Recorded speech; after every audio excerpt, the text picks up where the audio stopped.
Alors, ben oui, ça me fait énormément plaisir et c'est important, en effet, d'être ceux et celles qui font arriver le changement.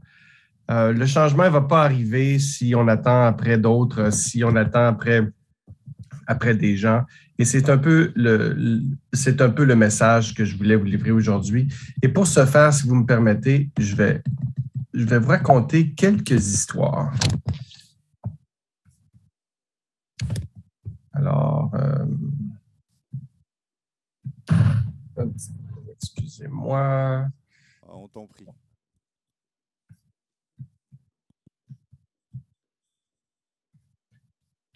Alors, est-ce que vous voyez mon écran?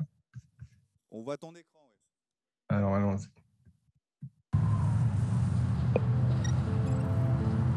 Il y a plusieurs enjeux auxquels la société fait face actuellement.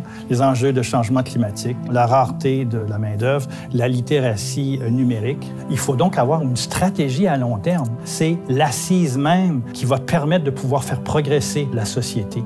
J'ai vraiment l'impression que si on passe à côté de la place de l'innovation, le Québec ne va pas aller où est-ce qu'il mérite d'aller. C'est correct d'essayer des nouvelles choses, d'innover. C'est correct de faire des erreurs, même de les encourager. Dis ta pensée, donne ton idée. Soyons fous ensemble. Il y a toujours le dilemme entre les opérations de tous les jours et l'exploration de nouvelles idées. Aujourd'hui, ce qu'il faudrait pour créer un Québec innovant de demain, c'est laisser un peu plus de place à l'exploration. Il faut que des personnes différentes, avec des paradigmes différents, travaillent ensemble. Il faut vraiment financer la recherche, le développement, la création qui fait que pendant que l'idée est en train de prendre vie, on s'assure de bien la développer pour que quand on en a besoin, en fait, on puisse s'en servir. Pour moi, on a besoin de mettre le citoyen au centre et innover pour qu'il puisse avoir de la valeur ajoutée. Je pense que c'est à chacun d'entre nous de faire notre part des choses. On a besoin d'essayer, on a besoin d'apprendre, on a besoin d'ouvrir les yeux aussi sur certains de nos enjeux afin de pouvoir réellement trouver une solution. Au-delà de savoir lire, écrire, compter, il y a aussi une question de pouvoir pleinement participer à la société, de soutenir l'innovation sociale, faire en sorte que la norme, éventuellement, elle évolue dans son ensemble. Si on arrivait à combiner les grandes technologies d'avenir, qu'on pouvait arriver à les appliquer à résoudre des grands défis de société, à résoudre les problèmes dans la santé, dans l'environnement et la lutte au changement climatique, l'éducation de nos jeunes, là, ça ferait toute une différence. C'est le message que je livre au Québec, c'est le message que je livre aux communautés d'innovation, c'est le message que je vous livre aujourd'hui parce que à l'époque, moi-même, j'avais eu la chance d'être entrepreneur face à des défis dans le traitement du cancer. Le traitement du cancer, elle stagne depuis quelques années. La capacité de voir les métastases, de voir les lésions, de voir la tumeur en temps réel pour bien la cibler, bien la traiter, ça a été mon œuvre en termes d'entrepreneur dans la santé. Ça a été une création de technologie qui aurait requis la technologie quand même deep tech. Hein, on parle de hardware, on parle de matériel, on parle d'outils pour guider des faisceaux de radiation destructifs. Mais en voyant correctement la tumeur, on arrive à mieux cibler, on arrive en fait à la cibler correctement, épouser correctement sa forme. Et moi, ça a été une de mes contributions à la création de cette entreprise-là qui existe aujourd'hui et qui s'appelle Elekta Canada. Je continue à vous parler de moi avec une autre anecdote, c'est celle de quelque chose qui est arrivé il y a quelques années puis qui a vraiment changé ma perception des choses. Ça, c'est au Québec, la rue où j'habite, la rue Cook. Maison-jardin en banlieue, assez tranquille. À vue de Google Earth, de Google Maps, on voit ici ma maison. Et un beau matin, à 7 heures du matin, j'entends mon fils dire « Papa, il y a de la fumée. » Et là, on se précipite à la fenêtre, on voit à l'arrière de notre maison, puis vous voyez en passant comment c'est particulier au Québec. Hein, on dit que c'est la nation où il y a le plus de piscines au monde. Et puis là, la vue aérienne vous le montre bien. Alors, on voit de la fumée sortir de la corniche de la maison derrière. J'espère que vous comprenez bien. Alors, sans plus tarder, on se précipite à l'extérieur. Et là, on ne peut pas traverser dans la cour du voisin, on doit faire le tour comme ça. Alors, on marche, on court. Je cours, moi, le plus rapidement possible pour me rendre de l'autre côté, chez le voisin, pour arriver. Rappelez-vous, là, ça, c'est la vue qu'on avait de notre maison. Mais pour arriver chez le voisin, comme ça, à l'avant. Et c'est là que, là, tout à coup, des gens étaient déjà là, des voisins étaient déjà là, c'était déjà bien, il y avait une dizaine de personnes qui étaient là, et puis tout le monde était debout et regardait, puis se posait la question, est-ce que tout va? Mais alors moi, je me mets debout avec les autres, mes enfants aussi, on se met debout et on regarde la maison. Alors, je demande à quelqu'un qui a l'air en charge, est-ce que tout est sous contrôle? Ben, on ne sait pas trop, on essaie de comprendre. Ah bon? Mais là, vous savez qu'il y a de la fumée. Ouais, on croit, je ne sais pas, on croit comprendre qu'il y a de la fumée, mais on ne sait pas trop. Ah bon? Ben, moi, j'ai vu la fumée parce que moi, j'habite à l'arrière et moi, je vois qu'il y a de la fumée qui sort de la maison. Ah bon? Et là, moi, je pose la question, est-ce que quelqu'un a appelé les pompiers? Eh bien, non, personne n'avait appelé les pompiers. Alors, nous, on a été les premiers à appeler les pompiers. Et là, est-ce que quelqu'un est allé voir s'il y avait des gens dans la maison? Ben non, là, ils me répondent, ben non, il n'y a personne dans la maison. Roger est parti à la chasse.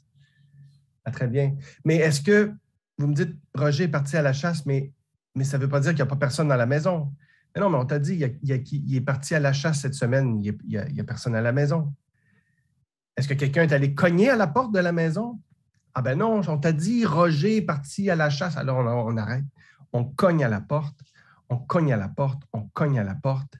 Et en effet, il y avait une personne qui dormait dans la maison. La personne était aux prises dans la maison, impossible d'ouvrir la porte. Et on arrive in extremis à la sortir. Plus tard, un hélicoptère de nouvelles s'est approché parce que le feu faisait rage. Et heureusement, vous voyez, ça, c'est notre maison. Ça, c'est la vue qu'on avait de la maison à l'arrière. Et la maison brûlait. Et la personne, si on n'avait pas eu la présence d'esprit d'essayer de faire quelque chose, bien, la personne brûlait. Parce qu'il y a une inertie sociale, il y a une inertie chez les gens. Il y a le fait que, ensemble, face à une problématique, on pense toujours que quelqu'un d'autre a pris action, on fige, on ne veut pas déroger du groupe et le groupe réduit le quotient intellectuel, réduit la capacité d'action des gens. Et face à des situations dans la vie, dans la santé, moi, ça m'avait donné une grande leçon. Ça m'avait donné la leçon que il faut être ceux et celles qui prennent action. Il ne faut pas attendre que les autres nous donnent la permission. Il ne faut pas attendre que des moyens soient donnés pour y arriver. Il ne faut pas attendre que ça soit structuré, organisé, planifié et qu'on vous demande de le faire. Cette citation de Barack Obama me rejoint beaucoup. Le changement ne va pas venir si on attend que quelqu'un d'autre le fasse, si on attend que quelqu'un ou qu'un autre temps arrive. Nous sommes ceux et celles qu'on attendait. Vous êtes ceux et celles que vous cherchiez. Surtout dans la santé, parce que dans la santé, l'innovation prend beaucoup de temps. On voit un graphique ici qui illustre le délai médian, là, c'est même pas moyen, à partir d'une vingtaine d'études qui ont été réalisées pour mesurer le temps entre une découverte médicale ou une invention et le moment où elle est disponible pour les clients, pour les patients. C'est en médian 17 ans. 17 ans, imaginez comment c'est long, comment de gens souffrent et il faut donc pouvoir être ceux et celles qui inventent et qui accélèrent. Et l'urgence, le sentiment d'urgence fait une immense différence pour arriver à accomplir des choses. Je vous raconte une autre histoire, celle que j'ai vécue moi-même à l'Université Harvard, où j'ai fait mes études. On voit ici le pavillon de l'université, où j'ai rencontré John Crowley. John et sa famille, ça c'est une photo à l'époque.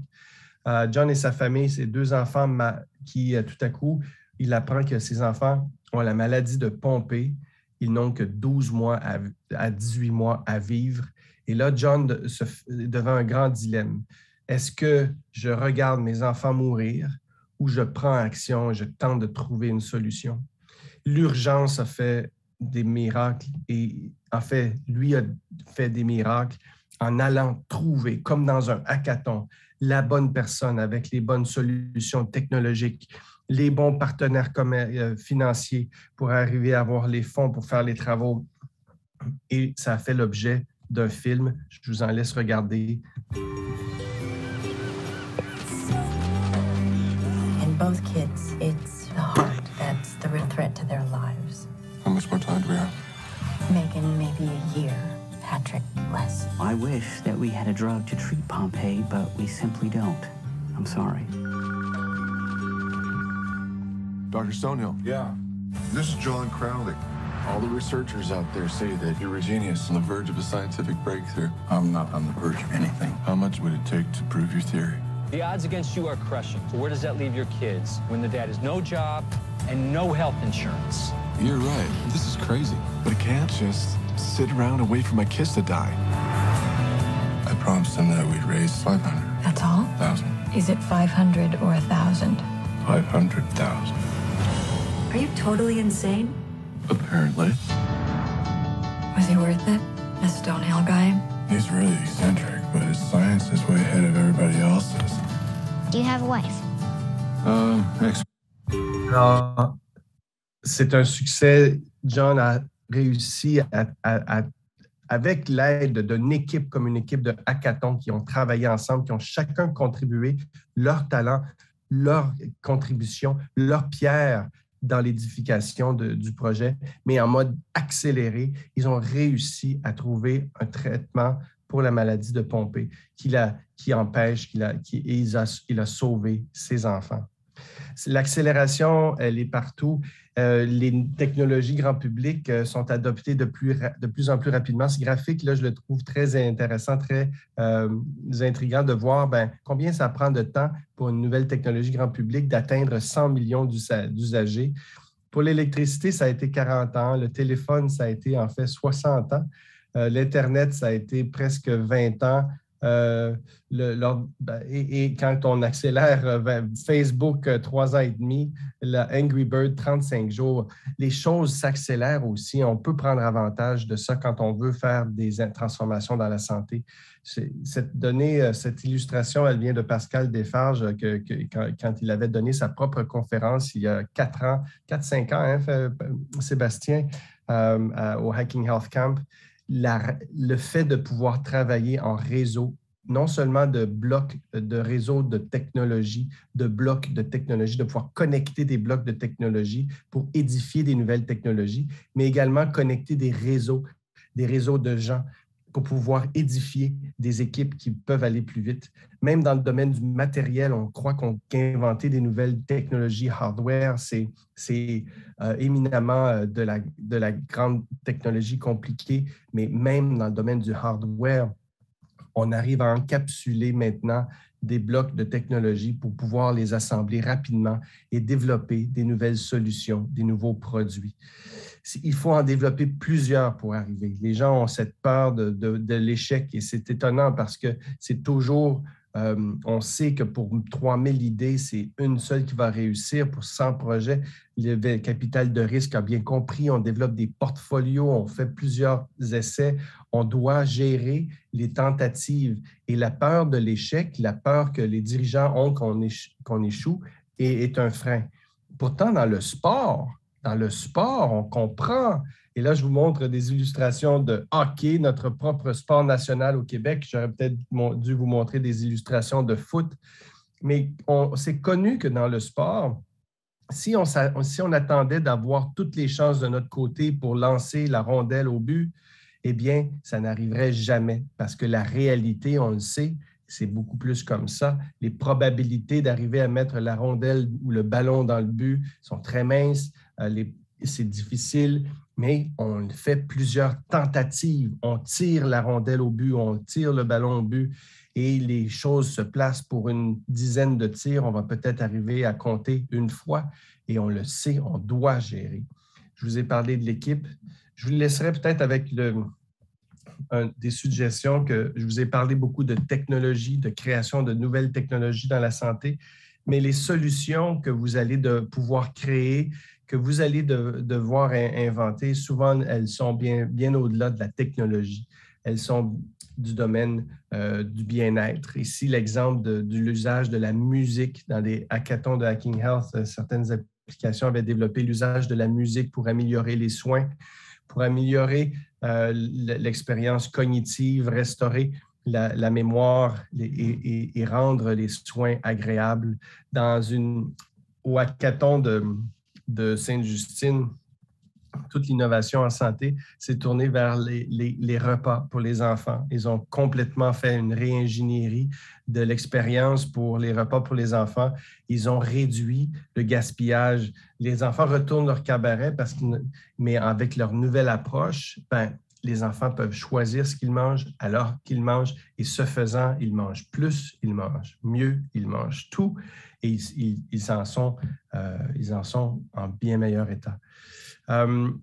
La personne que je voulais saluer, c'est un exemple ici. Justement, Sébastien faisait allusion au hackathon auquel il a participé. On l'a invité à venir avec nous à ce hackathon à Sainte-Justine. Et cette personne était une professionnelle de la santé, une orthophoniste, la chef du département d'orthophonie à l'hôpital Sainte-Justine pour enfants de Montréal. Elle a présenté son projet. C'est un beau succès, comme vous allez en voir aujourd'hui, comme on en voit au Hacking Health Camp.